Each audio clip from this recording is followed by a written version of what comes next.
Hey, good morning, everybody. It's Tuesday, March 27th, 2018, and I'm Shannon Maier coming to you in your morning light devotion time. Thanks, everybody, for joining in. It's a rainy day today. It's going to be rainy all day, so I hope you have some indoor plans.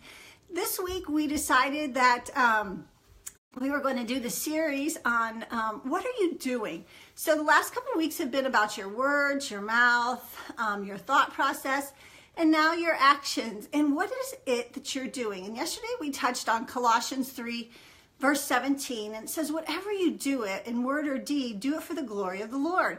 Well, today I wanted to pick up on that and just talk to you a little bit about what do you do when things aren't the greatest? What do you do when things are hard? Are you willing to compromise? Are you willing to cut corners? What happens when it's not always a good thing? Will you continue to do something for the good of the Lord?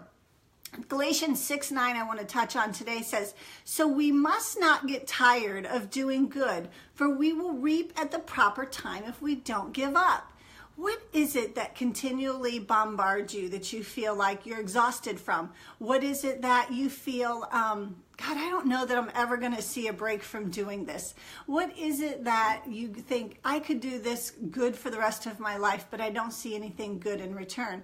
So many times I think we want to give up and give in, and God says, don't do that here in Galatians especially, because at the right time, you will reap if you don't give up. We don't know what that proper time is. Proper time is in God's economy. His timing is in His timing. It's not ever ours. And one thing you have to always remember, that God is rarely early, but He's never late. And so many times we get frustrated and think, oh Lord, when is it that my breakthrough is going to come? When is it that this sickness is going to be over? When is it that our financial gain will come? What is it that you are doing that frustrates you, and yet you want to give up several times? Here's something I want you to think about today, is that God knows about our fears, our faults, our failures, and our frustrations.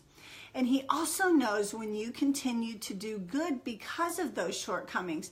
I know I was doing something recently and I was real frustrated, and God just kind of whispered in my ear, I see what you're doing. And I felt like no one saw what I did, and there wasn't any really great coming from it, and I was very frustrated. And this spoke to me. It's not a verse, it's just something I was studying, and it just says, God knows about our fears, faults, and failures and frustrations, but He also knows when you continue to do good despite the shortcomings. And I thought it went great with this Galatians 6:9, that we must not get tired of doing good, for we will reap at the proper time if we don't give up. We all know about the process of sowing and reaping, and we absolutely will reap what we have sown. If we sow good, we get good. If we reap bad, we do get bad.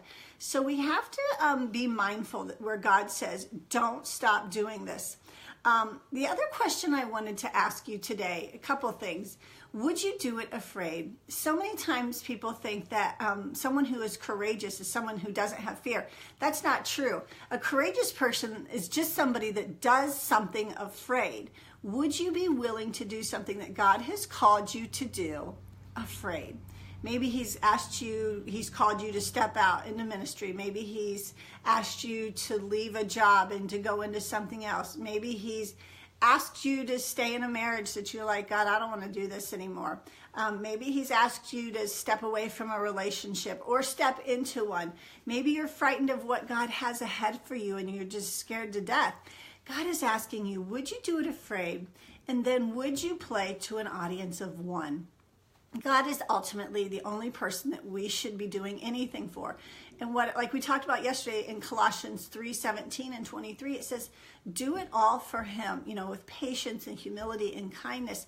But so many times we worry about who's watching us, and our audience is society. It could be our phones, it could be Facebook, it could be Instagram and social media. It could be, who are we performing to at work? And ultimately God says, your performance is for me, an audience of one. And so if we would remember in our doing, how much better would we do and perform if our thought process was just for the Lord? So in Matthew 10:42, it says, this, and it talks about giving it to somebody that might be less than, that you're like, well, I might not get a lot of applaud for doing this. I know in prison ministry, I got a lot of flack from some people that said, why would you go out and be with criminals? Why would you go out and help those that have hurt people? Well, God talks about it is our duty to do that. And something in Matthew 10:42 kind of speaks to this as well. It says, if anyone gives even a cup of cold water to one of these little ones, he is my disciples. And he's talking about children, but he also is talking about the lesser of people. I tell you the truth, he will certainly not lose his reward. So God is watching you, especially when you're doing for the less than. We even kind of got some flack about going to Africa from some people who are like, well, there's enough poverty here. There's enough hardship here. Why would you spend your money and go someplace else? Well, if you've ever been to a third world country, you would quickly realize poverty in America is nothing like true poverty in a third world country. And so there is something to say for going to those who are less than, that have less, that have been imprisoned. It's okay. And so many times God will ask you and put you in a situation where the rubber meets the road. Will you do your deed, your goodness for him, or will you do it for man to give you an applause? So many of us want the applause from man, but the Bible also says if that's what you're waiting for, that's all you're ever going to get. There's no more reward. So if you're playing to the masses, if you're playing for people in your work and deed, and you want the kudos from everybody else, that's all you're going to get. I would have to say, if I had to pick one or the other, if I get man's applause or God's applause, hands down, I just want God's applause. I don't really care about anybody else's. And so, again, Galatians 6 says, don't get tired of doing the good things. And Matthew talks about, you know what, those of you that you give even the slightest thing to, they talk about just a cup of cold water, that's so refreshing to somebody. What are you doing in your work and deed that refreshes somebody? What are you doing that helps someone along where maybe somebody else passed them by? Would you be willing to go and do it for them for just the audience of one for God? 1 Corinthians 10:31 says, so whether you eat or drink or whatever you do, do it all for the glory of God. And one of the things I do when I study and when I go through the Bible and I want to hear what God has to tell me, you can do the who, what, when, where, and why kind of scenario with the verses. And so something I wrote was, do I know why God wants us to do this? I mean, yes, it's for his glory. We're also ambassadors for Christ, and it's so we don't cause other people to stumble. When we work for him, when we do for him, people stand up and notice. And it's not that they notice about us. I mean, first of all, you might be appealing in some way because of your kindness, like we talked about yesterday, or your patience, or your humility. But there's something different about you as an ambassador for Christ, or should be, that you're willing to do whatever God asks of you, and you don't need the applause. You know, you may just go away quietly, or someone may ask, well, who did this? You don't want any of the applause from anybody. You don't want to hear good job, the pat on the back, because you're waiting to hear ultimately when you get into heaven, well done, my good and faithful servant. I think of Billy Graham as one of the greatest pictures of that just here in life. Of he was one of those thankless, most humble people that he didn't want any thanks from man. He only wanted to hear God saying when he had returned to heaven, went back to heaven, was, well done, my good and faithful servant. And I think that's what we need to strive for. It's hard in a day and age where everything is placed on a platform.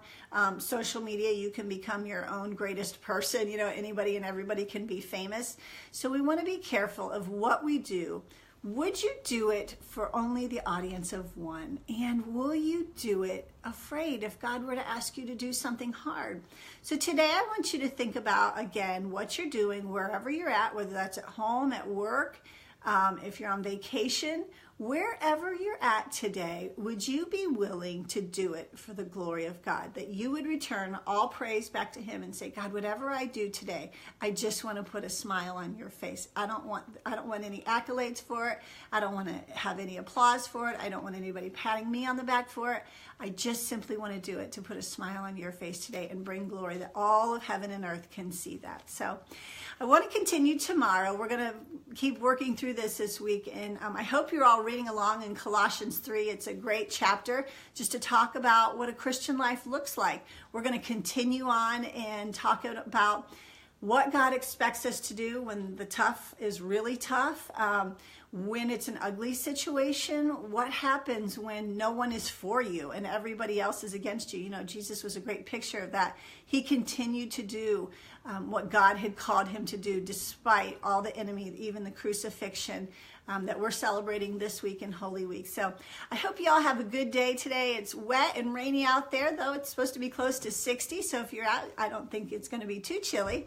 Have a great Tuesday, and I'll see you back here tomorrow bright and early on Morning Light. Bye-bye.